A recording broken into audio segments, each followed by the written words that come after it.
The Tennis Gambling Podcast and the Sports Gambling Podcast Network is brought to you by Underdog Fantasy. Sign up today using promo code SGPN and then go to sportsgamblingpodcast.com/dog to enter our bonus contest. 5 winners will receive hats, shirts, and a $50 SGPN gift card. We're also brought to you by Hall of Fame Bets, sports enriched platform for parlays, player props, and game lines. Out the Hall of Fame Bets at bets.com. Use code SGPN to get 50% off your first month and start making smarter bets today. And welcome, everybody, to the Tennis Gambling Podcast here on the Sports Gambling Podcast Network. It is currently early Saturday morning, March 2nd, roughly right after midnight. I am your host, as always, Scott Reichel, once again going solo for this pod. Should be a fun episode, bit of a shorter one, though. Only 3 matches to talk about, because we do have the final in Dubai between Bublik and between Humbert. And then, of course, we have the 2 semifinal matches in Santiago, where we end up having Moutet against Vilo. So we got a home country guy from Chile who's still in the running for a title, and he's going to be going up against the winner, or I should say the winner of that match will go up against the winner of Baez and Martinez. Either way, though, we do not currently have lines on that Tabilo match, so we are going to have to get creative with it, but unfortunately, I couldn't keep waiting, and I had to get the show on the road. Doing one last quick check to see if I do have lines on that match. I do not. So either way, point is we'll have lines on 2 of them. We'll cover 3, and then we'll get into the lock and dog picks at the end of the show. However, we are going to spend a decent amount of time actually recapping what happened yesterday, because there was a bunch of storylines to get into for the Friday slate. So starting off with some reminders, don't forget to like, subscribe on YouTube, and also don't forget to rate and review the podcast on Spotify or Apple if you are still consuming your podcast that way. Also a reminder, we have merch in the SGPN merch store for the Tennis Gambling Podcast. If you want to support the show, you can buy a shirt or a mug on the SGPN website on the merch store. Now, as for the lock and dog picks from yesterday's episode, very, very good. Ended up sweeping. For the lock, we took a prop. We had no tiebreakers in the Humbert and Medvedev match at minus 130. I believe that line closed at minus 155, and it ended up getting there. Not easy, as the first set ended up landing 7-5. So we needed a break in the final game possible, and Humbert delivered, and then Humbert went up a break in the, I'd say, middle stages of the second set, as he held on at the end to win the second set 6-3. So overall, nice winner there for the lock. For the dog, nice winner. Brutal push for some, but I know most books graded out as a winner. You had the Bublik and Rublev match. We had the over 2.5 sets at plus 150. Some books grade out the over as a winner as soon as 1 point is played in the third set. Other books actually need the set to be completed. If that's the case and your book uses the latter as house rules, that's a brutal beat for you, because you ended up getting your money back on a refund and a bet you won. Basically, the house rule screwed you, but either way, most books ended up paying, so we ended up getting a nice winner. Now, to get into the actual recap for the Friday matches, I'm going to briefly go through the results. Then I'll get into the storylines, and then I'll move into the actual preview for the matches taking place on Saturday. So starting off with the matches in Dubai, you had a pretty interesting opener, because Bublik got the job done against Rublev. Once again, I am going to get back into that match in a second. You saw Humbert beat Medvedev in straight sets, so you have a pretty interesting final that nobody anticipated based on those 2 semifinal matchups. Then for Santiago, you ended up having Baez beating Munar in straight sets. Martinez upset Fies in 3. I thought Martinez was live. I didn't think he'd actually win it, but I thought he would be able to cover, and he did. Tabilo ended up beating Darderi in straight sets. I did not get that one right. A bagel was not in the forecast for the first set, as Tabilo got the job done pretty easily. And then you ended up seeing Moutet pull off the upset against Jari, which I definitely did not have happening, but I am happy about being wrong, because you might remember we have Moutet at 40-1 to win the event. So we have a 40-1 long shot who's in the semis. 2 more matches for glory. Hopefully, Moutet can get it done. As for Acapulco, you had de Minaur beating Draper courtesy of retirement in the third set. And as this episode is recording, Ruud just broke Rune at 4-4 in the third set, and he is now going to try to serve it out. I'll try to keep some updates on that matchup, but the point is Ruud is 1 game away from advancing to his second straight hard court final. Now, as for the storylines, we've got to go back to Dubai first. Actually, no, I'll do that last, because that involves a massive discussion. We're going to start off in Acapulco, because Draper, who was in great form, had been rolling, destroyed Kekmanovic in the round prior, got injured again. And I feel like it's kind of a broken record, but we got to at least talk about it. Draper ended up getting injured in the middle of the third set. He was down 4-0, and he ended up quitting. Now, Draper is a very, very talented player. We saw him make a final in Adelaide earlier this year before losing a heartbreaker to Leheshka. The point is, Draper, at some point, you got to at least change something with your overall game and your overall practice, or at least I should say your regimen. You got to improve in this area. I know that it's a bit of, I'd say, misfortune for him, but at some point, if you keep getting injured all the time, you're going to have to change something. Djokovic, when he was younger in his career, had issues with his overall fitness, and he seemed to retire a lot when he was younger. Then he kind of changed around his diet, and that was the secret. I believe he found out he was allergic to gluten, and that was how he was able to kind of reinvent his entire, I'd say, persona and his entire reputation of being a quitter and a poor stamina guy. I'm not saying that's the main secret for Draper's potential improvement in this area, but he's got to change something. He gets injured all the time. It's why I don't take him to win tournaments.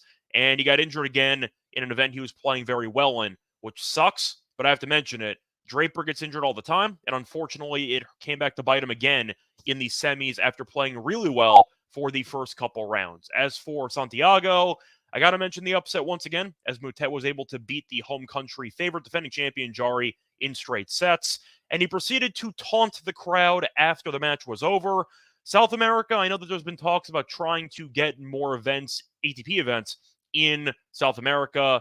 I'm going to tell you right now, the crowds are very passionate there, for better or for worse, and you can make an argument it was for worse on Friday because they were booing Moutet the entire match. Now, Moutet didn't do himself any favors. We know Moutet is kind of a volatile personality on tour, and it's not exactly going to win you many fans when you do an underarm serve for an ace on the first point of the match. That's how the match started. So Moutet ended up going underarm, and it got an ace. So the crowd already started booing him.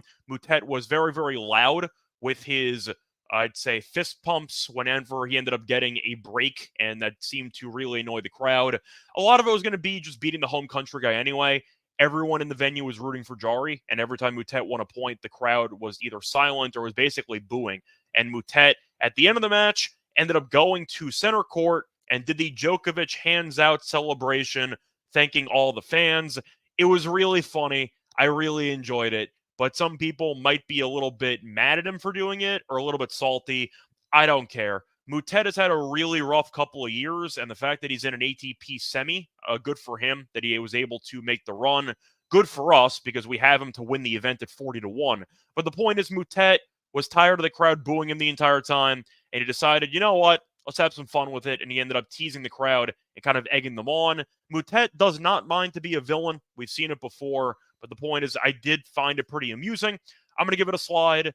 If you make me laugh, I'm going to tend to let it slide, and Moutet doing that at center court made me laugh. So I'm fine with it. Either way, yes, I know your main goal should be to not get the fans to hate you. They hated him anyway, and guess what? He's facing off against another Chilean on Saturday in Tabilo. So the crowd is going to be rooting against him anyway, and now the atmosphere will be even more so against him.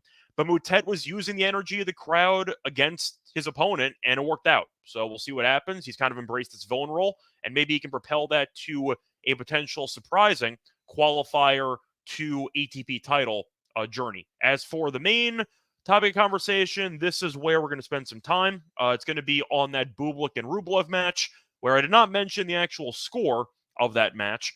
By the way, Ruud ended up winning. He held on to beat Rune in the semis of Acapulco. Bublik won 6-7, 7-6, 6-5.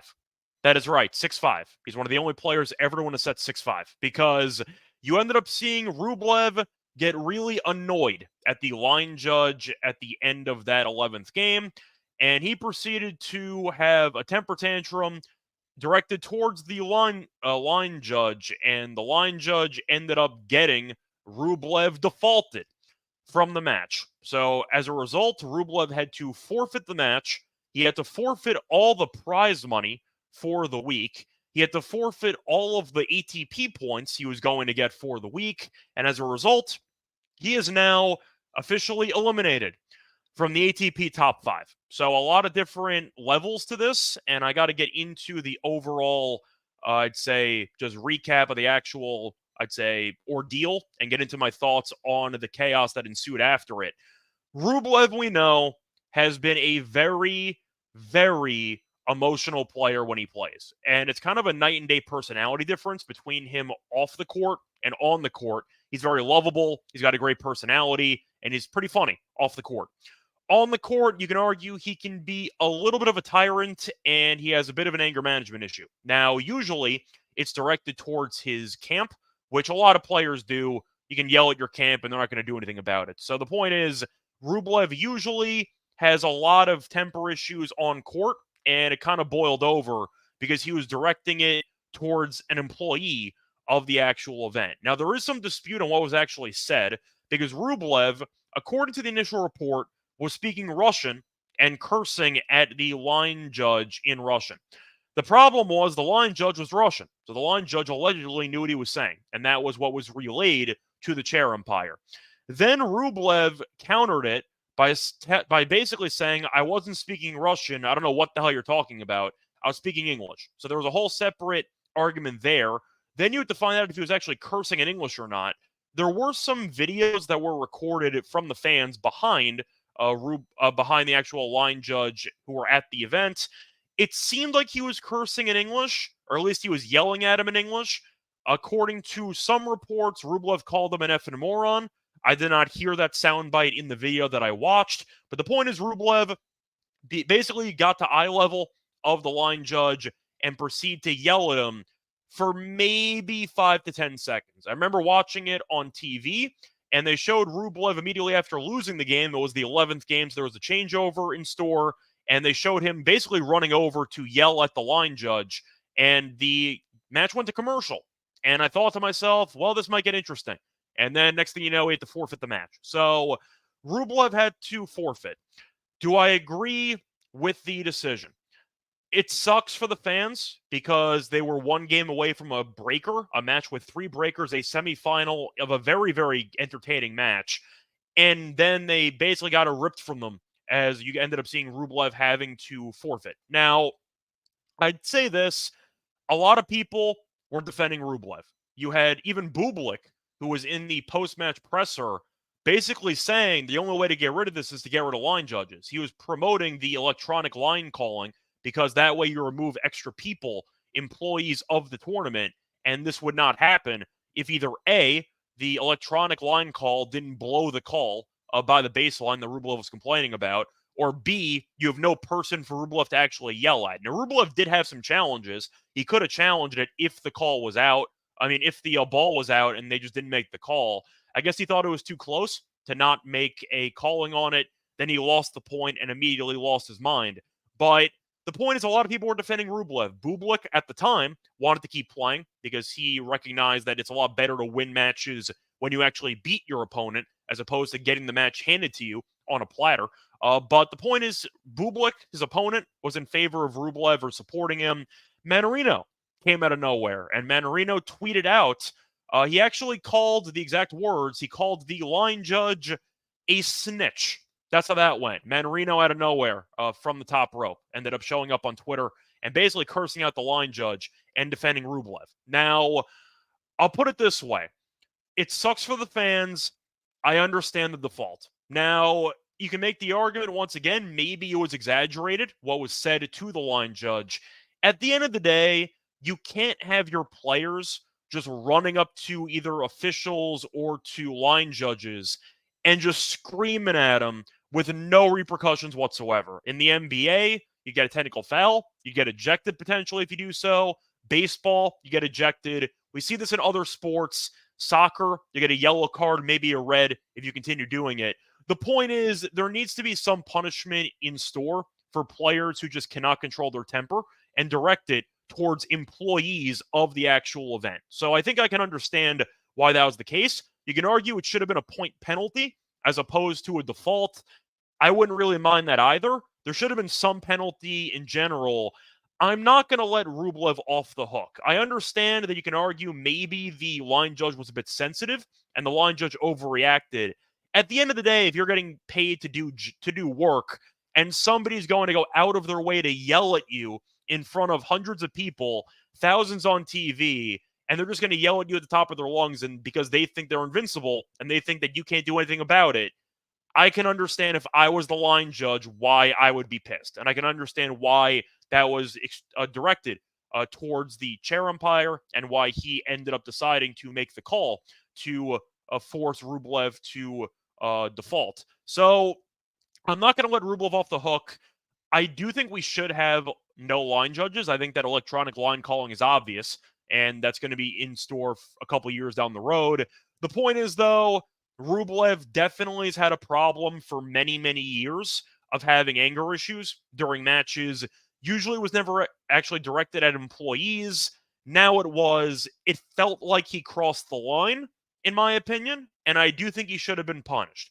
Having to forfeit, leaving the top 5 and the prize money, that's a bit steep. I would have given him a point penalty personally. Then again, we have no confirmation on what he exactly said.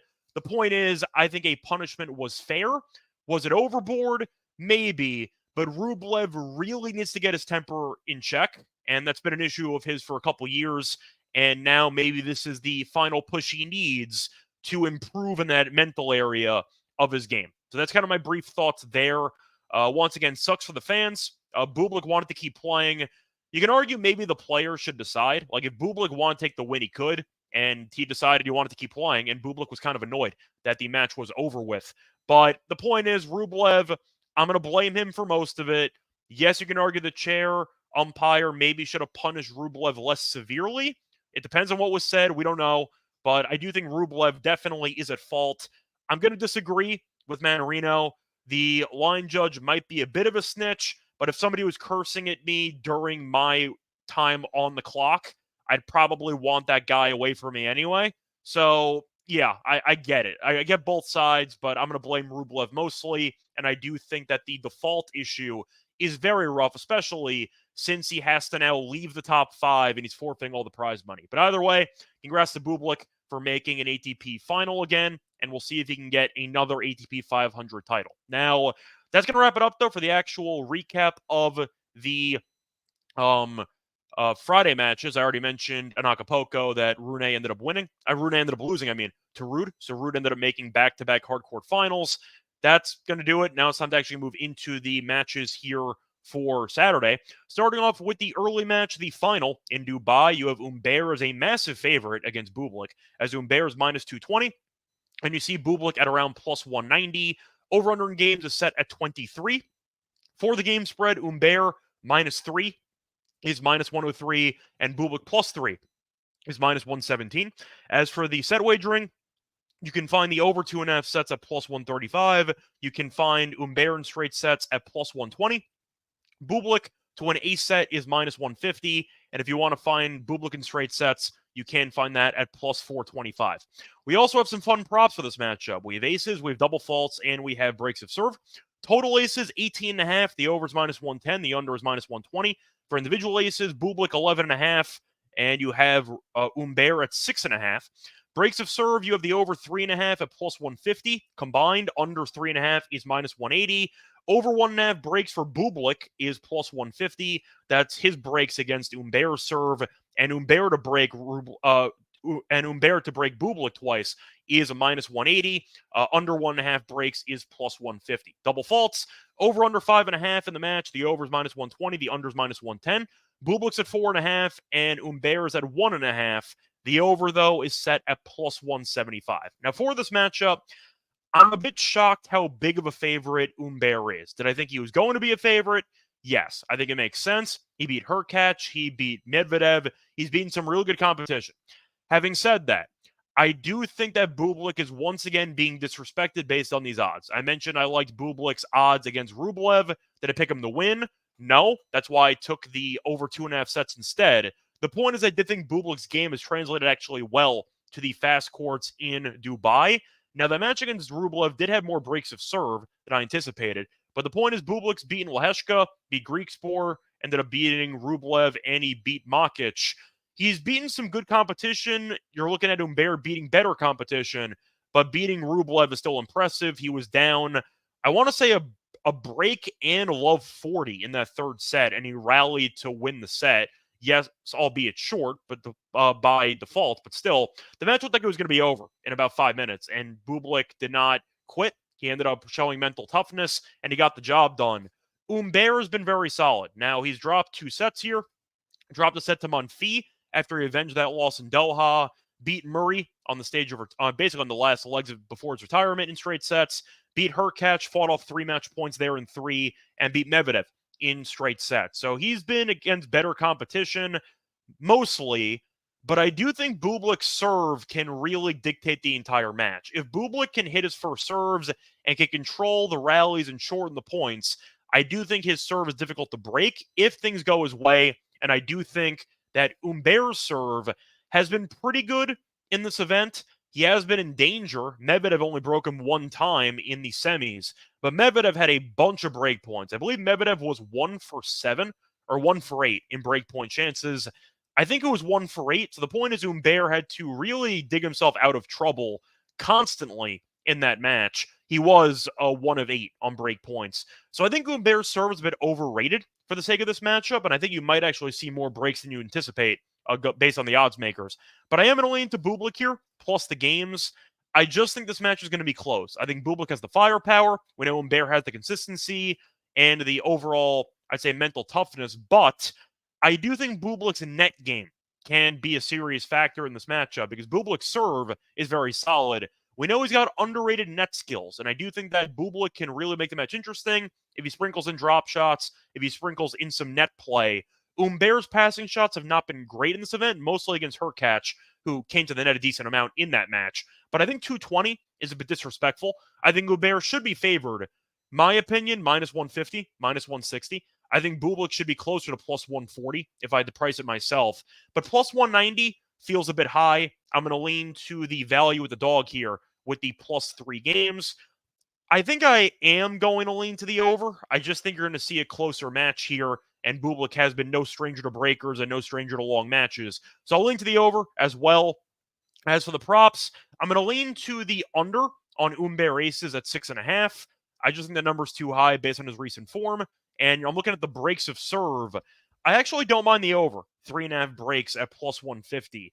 I like the value at plus 150. We saw Bublik get broken a couple of times against Rublev. We saw him break Rublev a couple of times. And Humbert was able to break Medvedev a couple of times. And he should have been broken multiple times in that match. But Medvedev kind of fumbled every breakpoint chance that he had. The point is, I think there will be chances for these two players. And as a result, I think that there is some value on the over 3.5 breaks at plus 150.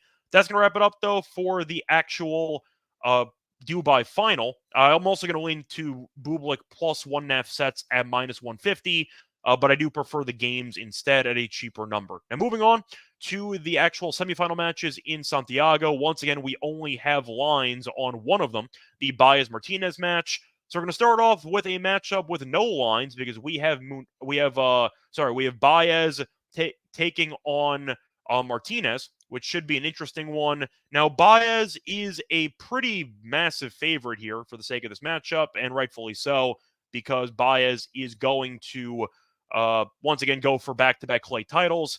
I actually realize I'm going out of order. The Moutet match is actually first, so apologies there. Moutet-Tabilo, I have no lines on it. Tabilo will be favored because he has the home country advantage, and he's won in straight sets the last couple of matches.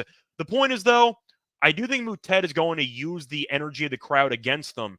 They faced off one time on clay in America, actually, back in 2019, and Moutet did win in 3. Does it mean anything? Not really. It was about 5 years ago. Doesn't really mean much. Moutet, though, has been very comfortable. Ended up winning the first round match against Barrios Vera in straight sets, and he beat Darderi in straight sets. As for Moutet, went through qualifying, then ended up beating Baena in 3, beat Tarante in 3, and beat Jari in straight sets. I'm going to lean over. Now, I think Tabilo is probably going to get the job done based on the crowd support and based on his ability to kind of use patience while also sprinkling in some solid serve and volley play. Moutet is very unorthodox, and the amount of spin and unique, I'd say, shot selection has really translated well to the horrible court quality in Santiago. I'm going to lean Tabilo to win the match, but I don't see much value on him based on what I think the line's going to be. I'm going to lean to the over. I think Moutet's going to have moments, but I do think Tabilo is going to outlast him, and I wonder, fatigue-wise, if Moutet can fully handle going through a bunch of qualifying matches and then going through a couple of very competitive matches in the last 3 rounds. I think it's going to be close. I'll link it to below, but I hope Moutet wins because once again, we do have a 40-1 shot on Moutet to win the event. And moving on to the next matchup, we have Baez against Martinez. This one, we do have lines on. We have Baez at around minus 279. We have Martinez at around plus 234. As for the actual game spread, Baez minus 3.5 is minus 116. Martinez plus 3.5 is minus 104. Over-under for games is set at 21.5. The over is minus 112. The under is minus 108. As for the set wagering, Baez in straight sets is even money. You have Martinez to win a set at minus 130. Over 2.5 sets is plus 155. Now, the head-to-head between them has been competitive as they have faced off 3 times.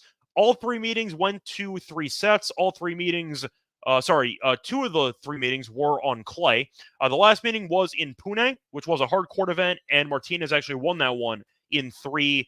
Faced off in Santiago, though, so this exact same event in 2022, and Martinez won in 3. Faced off in Croatia in 2021, Baez won in 3. So Martinez has been in good form, pulled off the upset against Fees in the matchup on Friday, beat Diaz Acosta in 3 in the round prior, and beat Pizarro in the first round in straight sets.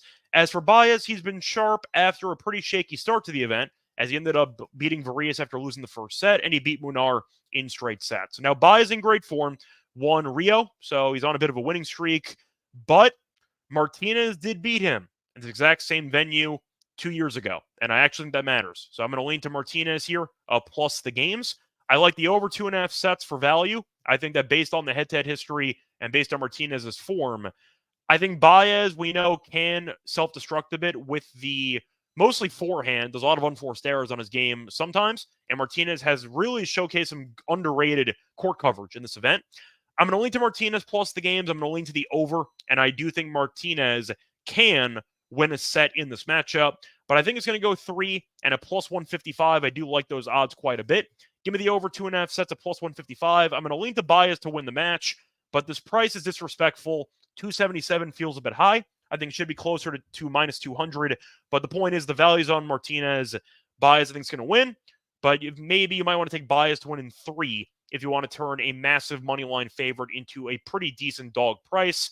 I am expecting Martinez to keep it competitive, though, but not enough to get the job done. That's going to wrap it up, though, for the actual Saturday matches in Dubai and in Santiago. Now it is time to get into the lock and dog picks, but before we get into any of that, going to have a quick word from our sponsor. We're brought to you by Underdog Fantasy. Underdog Fantasy is the easiest place to play fantasy sports, and it's also the fastest growing fantasy app in the industry. They also have great pick'em games, so you can pick whether your favorite players will go higher or lower on stat totals in their upcoming games. You also can make a lot of money because you can win up to 100 times your money in a single night. Pick between 2 and 5 players to build a pick'em entry. Can also make rivals picks, which pits 2 players against each other. So you can choose, for example, in a basketball game, which player will have more points. You could also look at some tennis. They have some interesting options on the platform. They have aces. They have double faults. A lot of creative options to look into.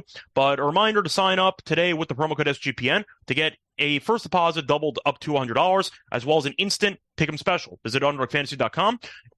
or find them in the App Store. And don't forget to register with the promo code SGPN to get your first deposit doubled up to $100 with an instant pick'em special. Must be 18 plus and present in a state where Underdog Fantasy operates. Terms apply. Concerned with your play, call 1-800-522-4700 or visit www.ncpgambling.org. Also, a reminder that SGPN is teaming up with Underdog to give you even more of a bonus. Sign up between now and the end of the month, and 5 winners will receive an Underdog hat, Underdog shirt, and a $50 SGPN gift card. Sign up today using promo code SGPN and then go to sportsgamepodcast.com/dog to enter the contest for your chance to win.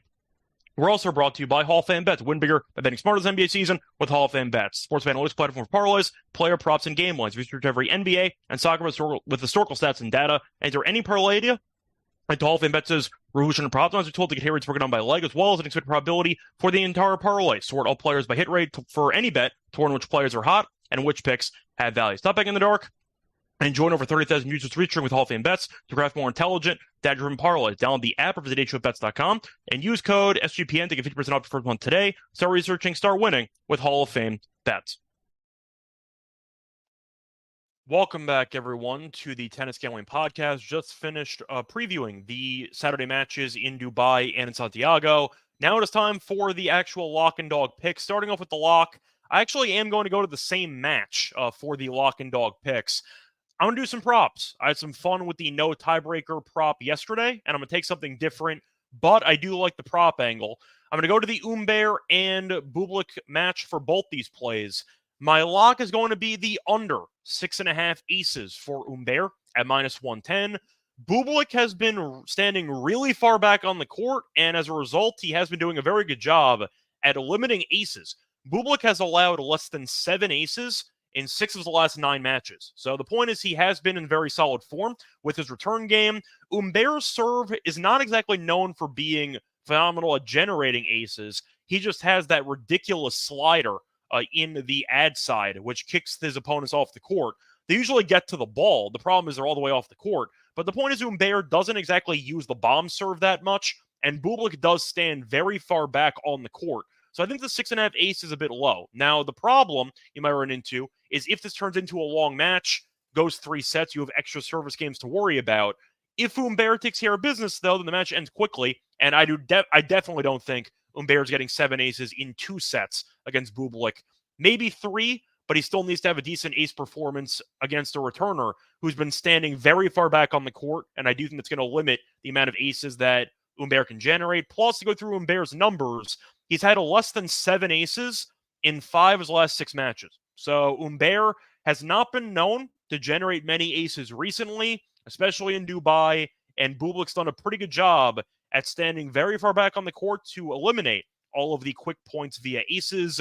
I see a lot of potential missed returns from Bublik, but I think he'll get a racket on a lot of these balls. I am going to go with the under 4 aces. Not to mention, by the way, the weather report for Dubai should be windy. Not as windy as Bublik's first match against Makic. That was absolute chaos. But you should be seeing roughly 10-mile-per-hour winds, 12-mile-per-hour winds, which can impact the first serve percentage or maybe just the overall speed of the tennis balls. Point is, I do think with the weather and with the trends, once again, Bublik's allowed less than 7 aces in 6 of 9, and you're looking at Humbert going under this ace number in 5 of 6.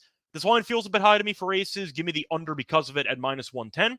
For my dog, I am going to go to the over 3.5 breaks of serve combined in the same match, Bublik and Humbert at plus 150. The wind will play a factor because I do think if first serve percentage does drop, we do expect to see a lot of second serves, and both guys are very capable of destroying a second serve. And we've seen Humbert's second serve be relatively weak.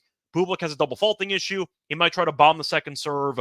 That might lead to double faults. Point is, though, I think plus 150 is a very good deal. We have seen both players return well so far in this event. Humbert's recorded at least 3 breaks in all 4 matches in this event, including 3 breaks against Medvedev in the match on Friday. But he's been a good returner, and we've seen Bublik get broken more often than you might think. Got broken a couple of times against Makic, broken a couple of times against Rublev, despite winning that match.